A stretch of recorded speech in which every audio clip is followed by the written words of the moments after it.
The way that my kids have kind of like influenced the way that I want to be creative is literally just loosen up. And I feel like you get that from your kids where it's just like, I'm going to just draw in the sand with this stick and see what happens. And it's just like, yeah, I should make more time to draw in sand too and see what happens. Hi, I'm Erik Marinovich. I am a lettering artist based in San Francisco, California. For the longest time, I pursued passion in a way that I got to a place where I'm now doing the work that I want to do personally and for clients that I love. There are so many road bumps in that timeline from when I graduated school to where I am now. And there's always those challenges that present themselves where you really second guess, like, if you're good, if this is what you want to be doing for the rest of life, do you want to be staying up every hour of the night all year long? I remember taking this class in 7th grade where you had to define what you wanted to do as a future profession. And it was, I picked a comic book artist and it would show the salary. And I remember everyone else in the group was like a banker, a lawyer, a doctor.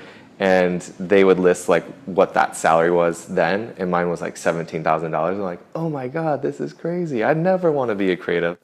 So what ended up happening, fast forward, I go through college and study design and then end up not having a job and making less money than that $17,000 was listed in the 7th grade. But I understand that, like, in order to be happy, I need to be creative. So I finished school, worked at an art gallery, and my girlfriend, now wife, we were doing a long distance relationship, and then she called me and was like, hey, I'm moving to New York. I just sold all my stuff. I recommend you do the same thing.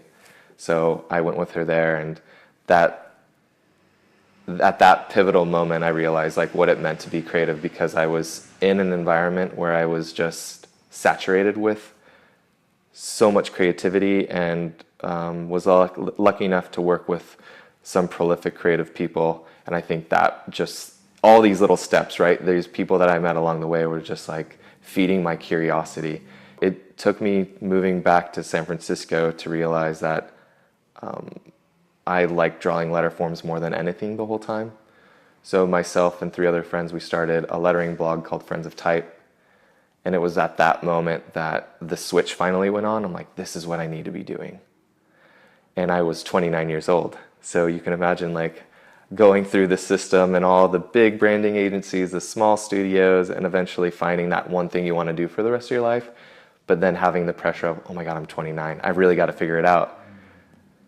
And I asked my wife if I can have some time that she would cover me, and she gave me about 2 years to just pursue making as much personal work as I could. So I really stopped doing freelance and just focused on making work for Friends of Type. And eventually that became the thing that I'm doing now. The things that I'm passionate about in life are a revolving door. So if I were to pinpoint like what it is today, having children would be taking time and observing my kids and enjoying just their open curiosity to the world. I just want to be a good dad. And I want to make time to see my kids grow up. Just like having a little bit of space between you and the work, and just, again, existing, watching your kids grow up. That hopefully, when not that I'm ever going to be done watching my kids grow up, but that will influence a new set of work for me.